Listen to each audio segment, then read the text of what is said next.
So hello students, I hope you all are fine. And since we have finished with the first chapter in class 9, so we come up with the second chapter in the same way. So the name of the second chapter is The Sound of Music. Now what is music basically? Music is basically something that is soothing to the ears. But when is music complete? एक music कब complete होता है? जब उसमें हम कोई प्रकार के जो इंस्ट्रूमेंट्स है, जो जैसे कि गिटार हो, तबला हो, ड्रम हो, कोई भी दूसरे इंस्ट्रूमेंट्स को हम जब प्ले करते हैं तब जाके एक सुर या एक म्यूजिक बनता है। तो हमारा जो सेकंड चैप्टर है वो है द साउंड ऑफ म्यूजिक। इसमें दो पार्ट्स है, part 1 and part 2। There are two parts, that is part 1 and part 2। In the first part it is basically about a girl, एक लड़की के बारे में whose name is Evelyn Glennie listens to sound without hearing it. Now if you see the caption over here that is given, Evelyn Glennie listens to the sound without hearing it, तो आपको ऐसे लगेगा she listens to sound, means वो sound को सुन सकते हैं but without hearing it, बिना सुने। तो ये अभी जैसे मैं चैप्टर आपको पढ़ाऊंगी आपको पता चलेगा इस स्टोरी के बारे में and what does it want to actually let us know. Before you read, जैसे मैं अभी लेसन एक्सप्लेन करने के पहले, you know I always read this caption, so let us read this.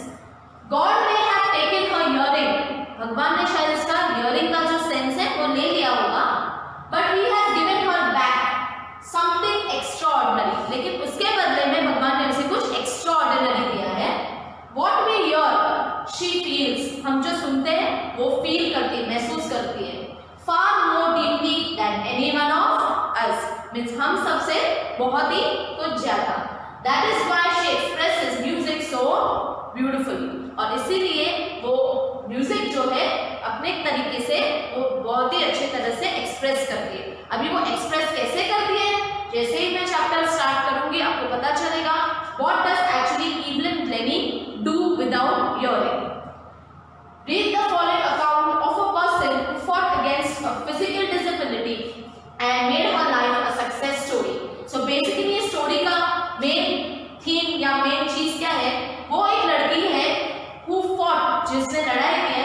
Physical disability का मतलब होता है जैसे कि अगर आप सुन नहीं सकते हो, देख नहीं सकते हो या आप चल नहीं सकते हो बराबर से, अगर आपके हाथ नहीं, तो ये एक फिजिकल डिसेबिलिटी हो जाता है एक इंसान में जब वो कोई चीज कर नहीं सकता है, लेकिन अगर वो करना चाहता है तो they make a life a success story, और फिर अपनी जिंदगी को वो एक सक्सेस बना देता है। क्योंकि इन सब चीजों के बावजूद भी वो इंसान के अंदर एक क्षमता होती है कि मुझे ये चीज करना है।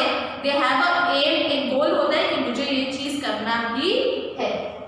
Now I will start with this chapter.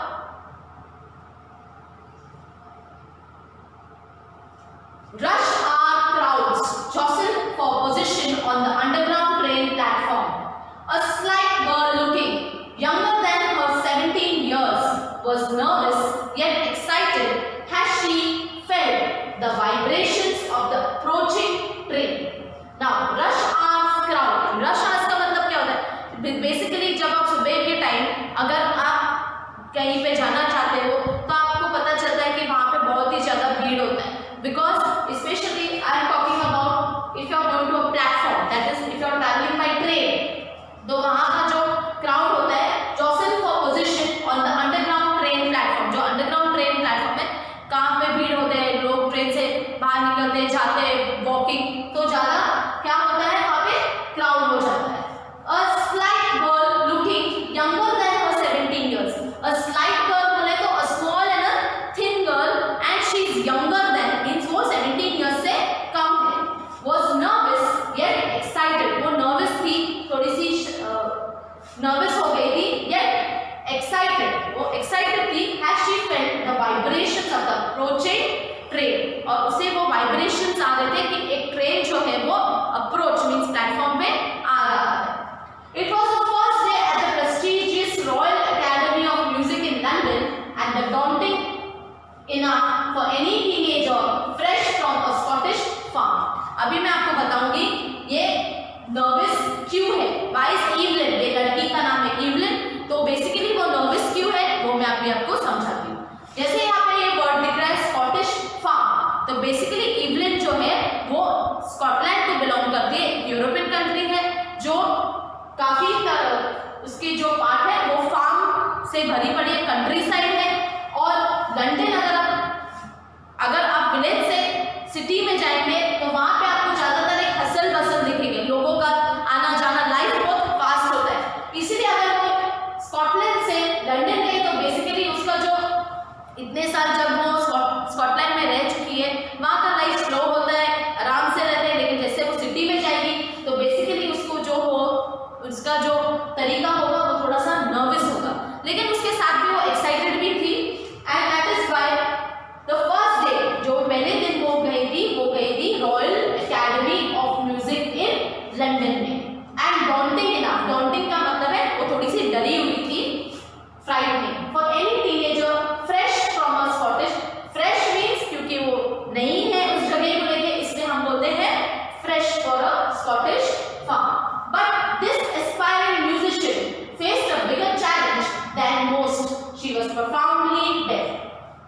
But लेकिन this aspiring musician, ये जो लड़की है वो aspiring musician थी। Aspiring musician means a person who wants to be a musician. एक इंसान जो म्यूजिशियन बनना चाहता है, faced a bigger challenge, लेकिन उसके लाइफ में एक बड़ी चैलेंज थी। क्यों? Because she was profoundly deaf. Profoundly deaf का मतलब है वो बिल्कुल नहीं सुन पाती थी, वो सुन ही नहीं सकती थी। Evelyn Glennie's loss of hearing had been gradual. Her mother remembers noticing something was wrong when the 8-year-old Evelyn was waiting to play the piano. Evelyn Glennie's loss of hearing had been gradual. Evelyn Glennie's loss of hearing means basically जब वो छोटी थी वो सुन सकती थी, लेकिन ऐसा वो एक वक्त आ गया जब उसका हियरिंग जो सेंस है वो धीरे धीरे वो पूरी तरह से खत्म हो चुका था। एंड इट वाज ओवर, अभी वो बिल्कुल सुन नहीं पा रही थी। हर मदर रिमेंबर्स, उसकी माँ को ये याद है, noticing something was wrong means कुछ तो गलत है, कुछ चीज है। व्हेन द 8-year-old Evelyn, तभी वो 8 साल की थी, was waiting to play the piano. जैसे कि उसके बचपन से ही म्यूजिकल इंस्ट्रूमेंट्स बजाने का बहुत ही ज्यादा शौक था और वो पियानो प्ले कर रही थी। They called her name, उसको बुला रहे थे, and she did not move, और Evelyn कोई जवाब ही नहीं दे रही थी। I suddenly realized she hadn't heard, says Isabel Glennie. So Isabel Glennie कौन है? Basically Isabel Glennie is Evelyn's mother. तो वो लोग उसे बुलाते जा रहे हैं और वो जवाब नहीं दे रही थी, और तभी उनको पता चला कि कुछ तो बात है, कि कोई तो प्रॉब्लम है। For quite a while, Evelyn managed to conceal her growing deafness from friends and teachers. For quite a while means कुछ समय के लिए Evelyn जो है उसने मैनेज किया कि to conceal का मतलब होता है hide, छुपाना, from her growing deafness, जो उसको deafness अभी जैसे धीरे धीरे वो बढ़ते जा रहा है तो वो अपने फ्रेंड्स और टीचर्स से छुपा रही थी। But by the time she was 11, her marks had deteriorated and her headmistress urged her parents to take her to a specialist. तो by the time, थोड़े समय के बाद, she was 11, अभी वो 11 साल के, अब उसके मार्क्स जो है स्कूल में जो मार्क्स है वो deteriorate, it was getting bad, worse होते जा रहे थे। एंड her headmistress, ऑब्वियसली अगर टीचर पढ़ा रही है वो सुन नहीं पा रही है, वो कुछ कर नहीं पा रही तो वो कैसे पढ़ेगी? तो उसकी जो मेन हेडमिस्ट्रेस है उसने अर्ज किया, रिक्वेस्ट किया उसके पेरेंट्स से to take her to a specialist. Who the specialist? Basically a specialist is a doctor who will be checking what is wrong. जैसे कि अगर आप सुन नहीं सकते तो आप एक ईयर स्पेशलिस्ट के पास जाएंगे, तो वैसे ही Evelyn को भी लेके गए थे। It was then discovered that her hearing was severely impaired as a result of gradual nerve damage. Impaired का मतलब होता है weakened, तो उसका जो ears है वो अभी hearing sense है वो totally impaired हो चुका था, weak हो चुका था। क्यों? Because of gradual nerve. Nerve means उसके कान का जो एक नस होगा वो डैमेज हो चुका था और वो टोटली अभी सुन नहीं पाती थी, तो उसे हम बोलते हैं डेफ। तो वो डेफ हो चुकी थी। They were advised that she should be fitted with hearing aids and sent to a school for the deaf. अभी ये एडवाइस दिया था डॉक्टर ने कि हम ये कर सकते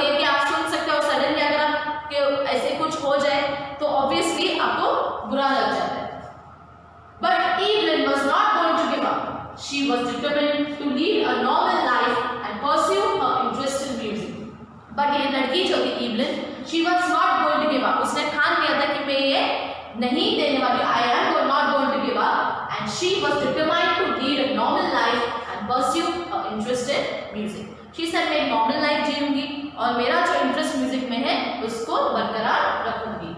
One day she noticed a girl playing a xylophone and decided that she wanted to play it too. अभी एक दिन उसने देखा, she noticed, उसने देखा कि एक लड़की एक xylophone, आप यहाँ पे ये पिक्चर देख सकते हो, this is a xylophone, a musical instrument with row of wooden bars. ये wooden bars होते हैं और different lengths, जैसे आप देख सकते हो ये छोटा, फिर उससे थोड़ा बड़ा बड़ा, तो अलग अलग लेंथ से ये एक xylophone बनाया जाता है। और उसने देखा कि एक लड़की वो खेल रही है और मुझे भी ये सीखना है। Most of the teachers discouraged her, but percussionist Ron Fromm spotted her potential. Most of the teachers जो है उसको डिस्करेज किया कि आप शायद नहीं कर पाएंगे। ऐसे कभी कभी ऐसा होता है कि टीचर्स बोल देते हैं कि आपसे नहीं होगा, लेकिन उनमें से एक जो था, there was a percussionist. Who is a percussionist? He is a person who plays the drum, the tabla, etc. तो percussionist का मतलब होता है कि वो काफी सारे इंस्ट्रूमेंट्स बजाते हैं और उसको आता है। जैसे कि आपका एग्जाम्पल में दिया है, वो ड्रम बजा सकते हैं या तबला बजा सकते हैं और कई इंस्ट्रूमेंट्स वो बजा सकते हैं। उसका नाम था Ron from. Spotted her potential, और इन्होंने देखा कि इस लड़की में कोई पोटेंशियल है। पोटेंशियल मीन्स कोई क्वालिटी और एबिलिटी है दैट कैन बी डेवलप्ड। तो spotted her potential. He began by tuning two large drums to different notes. उन्होंने दो ड्रम्स लिए, दो इंस्ट्रूमेंट्स लिए ड्रम वाले, और उनके जो ट्यून्स रहते हैं, जैसे कि आपको पता है अगर आप गिटार अगर आप बजाते हो तो हर एक म्यूजिक के लिए आपको कीज के अलग अलग ट्यून्स लगाने पड़ते, वैसे ही दो ड्रम्स लिए। He would say, try to sense it some other large drum to different notes. Don't listen through your ears. उसने इवन को बोला आपके कानों से मत सुनो। He would say, try to sense it. आप उसको ट्राई करो कि आप सेंस कर सकते हो in some other, कुछ अलग तरीके से, in some other way. Says Evelyn. Suddenly I realized I could feel the higher drum from the waist up and the lower one from the waist down. और Evelyn ये बोल रहे हैं कि जैसे मैंने सेंस करना सीखा तो जो ज्यादा हायर ड्रम जब बज रहा था उसका, तो वो बेस के ऊपर से उसको फील हो रहा था, और लोअर ड्रम जब बज रहा था तो बेस के नीचे से उसको वो फील हो रहा था। Frogs repeated the exercise and soon Evelyn discovered that she would sense certain notes in different parts of the body. अभी फ्रॉग्स जो है, रॉन फ्रॉग्स, उसने डिस्कवर किया कि repeated the exercise, उसने रोज एक्सरसाइज रिपीट किया, and soon Evelyn discovered that she could sense, कि वो अभी सेंस कर पा रही अलग अलग नोट्स को in different parts of her body. I had learned to open my mind. She opened the mind and body to sounds and vibrations, to different sounds, अलग अलग vibrations। जैसे आपको पता है कभी अगर आपने कोई चीज को पकड़ा है तो आपको वाइब्रेट, आपको बॉडी से पता चल जाता है वाइब्रेशन से, साउंड होना जरूरी नहीं। तो लेकिन उसने दोनों का मिक्सचर किया, थोड़ा बहुत साउंड और vibrations. The rest was sure determination and hard work. अभी बाकी जो था उसके डिटरमिनेशन के ऊपर था और हार्ड वर्क के ऊपर। Since I have finished this part, that is the half part of part 1, and then I will be starting the second half